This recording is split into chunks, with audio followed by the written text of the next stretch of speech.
Bonjour à vous et heureuse de vous retrouver. Vous conviendrez avec moi que s'il est question de soins palliatifs ou de soins de fin de vie, on est dans le registre où l'humain a besoin d'être bien entouré, bien accompagné. C'est ce que fait l'organisme Albatros Bois-Franc-Érable. Nous rencontrons la nouvelle équipe dans quelques instants, alors restez avec nous et bienvenue à l'Urbain.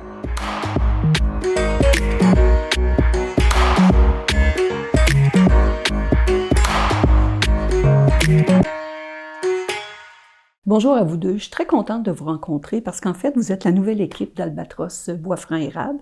Fanny Carrière, vous êtes la direction générale. Oui. Et puis Nathalie de Bellefeuille à la coordination des services. Une nouvelle équipe, ça veut dire plein de choses aussi, mais ça veut dire aussi un regard sur le passé. Fait que j'aimerais qu'on parle un peu d'Albatros Bois-Franc-Érable, depuis quand ça existe, la mission de l'organisme. Oui, certainement. Albatros Bois-Franc-Érable va avoir 38 ans, là, je pense, si je ne me trompe pas. Puis c'est vraiment un organisme qui a comme pour mission d'accompagner les gens qui ont eu un diagnostic en fin de vie ou même on accompagne aussi les familles qui viennent de vivre le deuil ou quoi que ce soit. Là, donc, C'est un organisme qui vraiment donne des services de très grande proximité, des services qui sont du sur-mesure à chaque fois. Vous desservez plusieurs lieux aussi différents. J'aimerais ça, Nathalie, comprendre tout ça. Bon, on est à domicile, quand les gens sont à domicile, soit jusqu'à la fin, ou à un moment donné, il y a peut-être un changement là, de domicile en dernier, là, qui vont aller soit à la maison Marie-Pagé ou à l'hôpital. Après ça, en CHSLD, depuis quelques années, on est là. C'est une forme un peu particulière parce que les gens, ils sont pas nécessairement en fin de vie imminente en CHSLD, mais ça reste leur dernière demeure. Donc, on les accompagne pendant qu'ils sont encore en vie, de la façon qu'ils en ont besoin. Puis ultimement, les familles, des fois, ils vont nous demander d'être là. Dans les derniers instants, on appelle ça la veille. Donc, on a des veilleuses qui vont accompagner les gens jusqu'à la fin. Ils vont recueillir leur dernier souffle. C'est un honneur, toujours. À l'hôpital, c'est récent, depuis juillet qu'on est à l'hôpital. Là aussi, c'est un service qui est particulier parce que c'est un service dans un endroit où tout va vite. Puis on rentre dans une chambre où il faut vraiment se déposer rapidement. Il faut être à l'écoute des gens. Ils ont chacun leur réalité. Il y en a qui ont eu pas le diagnostic, mais ils ont eu le pronostic le matin même. Puis on se présente là l'après-midi. Puis là, ils viennent de savoir qu'ils sont en soins palliatifs. Donc, que la fin approche. Fait qu'il faut s'adapter. Moi, je dis toujours qu'on est comme des petites souris à l'hôpital. On est là, il faut être à l'écoute, il faut tout voir, il faut tout entendre. Puis il faut être discret parce que tout continue à l'hôpital. Là, les gens sont là souvent alentour pour se faire soigner. On est au 5e maintenant. Il y a vraiment des lits dédiés aux soins palliatifs. Mais parfois, il y en a au 8e, parfois, il y en a au 7e. Donc, on a des gens qui sont là tous les jours de la semaine. Éventuellement, peut-être qu'on va être là 7 jours. Mais pour l'instant, c'est 5 jours de la semaine. Quand vous y êtes, est-ce que vous êtes demandé au départ par la famille ou bien c'est les services hospitaliers ou les services en résidence qui vous demandent? Comment ça fonctionne pour le fait que vous allez auprès des familles? Chaque milieu est différent. À domicile, les demandes viennent principalement des TS. Des travailleurs sociaux? Oui, ils viennent du CLSC. À ce moment-là, on a une équipe. Moi, je transfère la demande à la responsable de bénévoles. Dans les milieux, là, Tabasco, il y a Érable aussi, on a 2 responsables. Après ça, en CHSLD, oui, ça peut venir des familles quand le plan d'intervention a été fait, puis là, on voit qu'on s'en va vers une fin de vie. Sinon, ben c'est les gens qui sont là sur place à un moment donné qui vont dire « peut-être que ça serait bon d'avoir une visite un peu plus soutenue ». À l'hôpital, c'est vraiment, on arrive là, puis on rencontre le personnel infirmier. Souvent, il y a une infirmière qu'on connaît. On demande qui est en soins palliatifs, parce que de se présenter dans une chambre où ça n'a pas été dit que tu étais en soins palliatifs, c'est pas une bonne idée. Parce que ça m'est arrivé cet été, là, fait que tu veux pas être celle qui annonce ça à la famille. Là. Tu veux accompagner après, mais il y a une partie que nous, on fait pas. Fait que c'est vraiment particulier. À la maison Marie-Pagé, ils ont déjà leurs bénévoles, eux autres, sur place. Donc, c'est une autre façon de fonctionner. Il y a une coordonnatrice aussi qui s'occupe des bénévoles à la maison Marie-Pagé. Mais eux autres, c'est du 24/7, là. C'est autre chose. Là. Fait que, ça prend toute une attitude, ça prend toute une façon de faire. Vous avez combien de gens là, qui font partie, dans le fond, de l'équipe des bénévoles? Ben là, il y en aurait 167 qui seraient actifs sur 300 membres. On a des gens qui restent membres parce qu'ils ont déjà été des accompagnants, puis aujourd'hui, ben le temps a fait son œuvre, puis ils croient encore à la mission, mais ils sont plus sur le terrain, comme on pourrait dire. Fait que c'est beaucoup de personnes qui donnent du temps de différentes façons, avec la façon qu'ils ont le goût de donner, parce qu'il faut... Ça reste que du bénévolat, c'est une histoire de cœur, c'est pas une histoire d'obligation. Fait que si t'es pas là pour les bonnes raisons, t'es mieux de te chercher un autre organisme, là, puis il en manque pas d'organisme à donner du temps, là. Fait que oui, c'est vraiment une histoire de cœur. Quel type d'implication les bénévoles peuvent faire? Bien, il y a toutes les implications au niveau des différents milieux. À part ça, tu sais, dans les comités. Le CA, on n'en parle pas souvent, mais c'est tous des bénévoles qui ne sont pas nécessairement impliqués sur le terrain, mais qui donnent beaucoup de temps. Surtout là, avec tout ce qu'on est en train de mettre en place, bien, le CA est très, très sollicité. Fait que il y a de différentes façons. Il n'y a pas juste auprès de la clientèle. Il y a vraiment, tu sais, comme là, on veut faire des comités pour démontrer à nos bénévoles comment on les apprécie. Mais là, ça va être des bénévoles qui vont être sur ce comité-là. Fait qu'il y a beaucoup de façons de s'impliquer dans Albatros.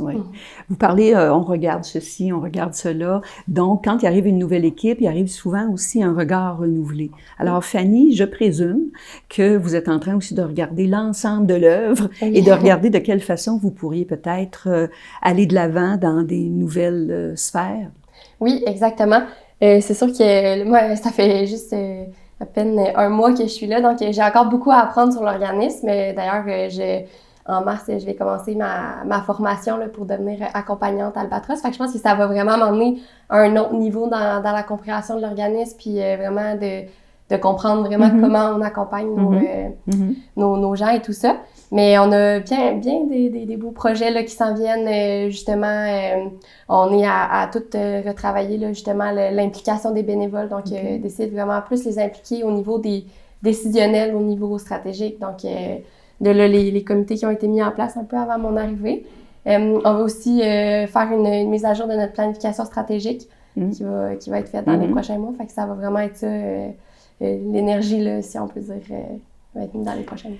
Quand on veut, disons, s'impliquer au niveau de votre organisation, vous indiquez qu'il y a différentes sphères. Il y en a qui demandent peut-être des habiletés particulières, mais certaines demandent sûrement de la formation. Oui. Donc, il y a sûrement des modules de formation auxquels les gens peuvent s'inscrire. Oui, c'est ça exactement. On offre une formation pour être accompagnant en fin de vie. La formation, elle dure comme 36 heures, sur 12 semaines. Puis on a justement là une cohorte qui commence en mars. Il reste quelques places, donc si jamais il y a des gens qui seraient intéressés, ben ça nous fait toujours plaisir. Là, plus on a d'inscriptions, en fait, plus on est heureux. Fait que c'est ça, les bénévoles, ils passent tous par ce tronc de formation-là avant de pouvoir accompagner, parce que c'est sûr que vous voulez pas, ça demande certaines compétences pour accompagner, c'est délicat et tout ça, parfois. Donc, il y a une formation en mars, mais je présume si quelqu'un écoute l'entrevue puis se dit, ben moi, je suis pas nécessairement prête à ce moment-ci, peut communiquer avec vous, puis il y a des inscriptions qui peuvent se faire à d'autres moments de l'année. Oui, on a tout le temps, je pense, deux cohortes de formation pour la grosse formation, puis on a aussi des formations plus condensées pour les bénévoles de la Maison Marie-Pagé, donc qui est comme un 18 heures, là, qu'on a plus de cohortes, je crois, si je ne me trompe pas, là. Ben, idéalement, on aimerait ça d'en faire plus, mais ça demande quand même beaucoup de préparation. Une formation de 36 heures. Surtout, là, on a demandé à d'autres formatrices de venir se joindre à nous autres. Fait que ça demande beaucoup de temps. Fait que, mais si les gens appellent présentement, puis celle d'en mars, là, ça ne leur convient pas, on prend leur nom, leur numéro de téléphone, leur courriel, puis à la prochaine formation, moi, je vais les contacter. Fait que s'ils ont encore de l'intérêt, ben ils vont pouvoir s'inscrire. Fait que c'est un bénévolat aussi qui est un peu sur mesure, dans le sens que les gens peuvent se rendre disponibles pour les moments qu'ils veulent bien, le temps qu'ils veulent bien.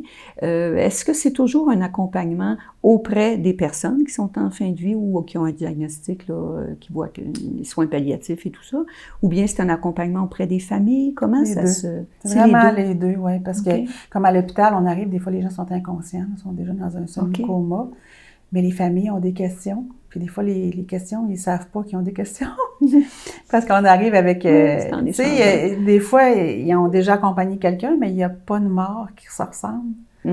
Fait que de prendre le pouls à savoir c'est quoi qui aurait le goût de savoir, comment ils se sentent par rapport à ça.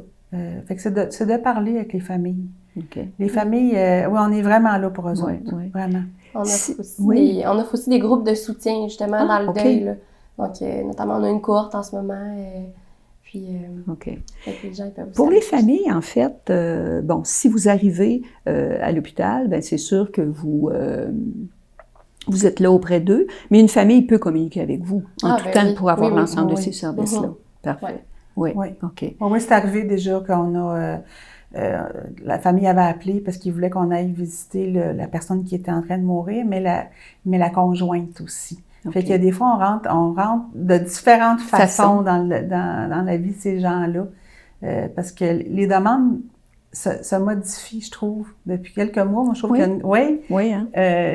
a, faut dire qu'il y a plein de facteurs. Là. Il y a l'aide médicale à mourir aussi, qui fait que ça teinte la façon qu'on meurt. Puis ça teinte la façon que les gens vivent la mort. Donc, il faut s'adapter. Vous pouvez accompagner les gens, évidemment, dans différents réseaux, dans différents lieux, etc. Mais on n'est pas obligé d'attendre qu'arrivent les événements plus importants de la vie. On peut en tout temps, dans le fond, faire appel à vous pour avoir l'accompagnement nécessaire. Oui, exactement. C'est ça. Nous, on recommande vraiment, justement, de nous appeler plus tôt que trop tard parce qu'on peut vraiment entrer en jeu à partir du moment où les gens reçoivent un diagnostic de maladie grave ou de maladie incurable ou quoi que ce soit. Là. Donc, tu sais, on peut faire un accompagnement sur plusieurs mois. Donc, il n'y a pas besoin d'attendre que ce soit vraiment la veille, là, justement. Fait qu'on comprend très bien que vous êtes là sur mesure pour les gens. Vous êtes là sur mesure pour l'ensemble des familles. Vous êtes là aussi sur mesure pour supporter vos bénévoles. Oui. Alors, Albatros, c'est vraiment un organisme pour lequel on n'est pas seul quand on vit des choses difficiles. Oui. Merci Fanny, merci Nathalie. Merci.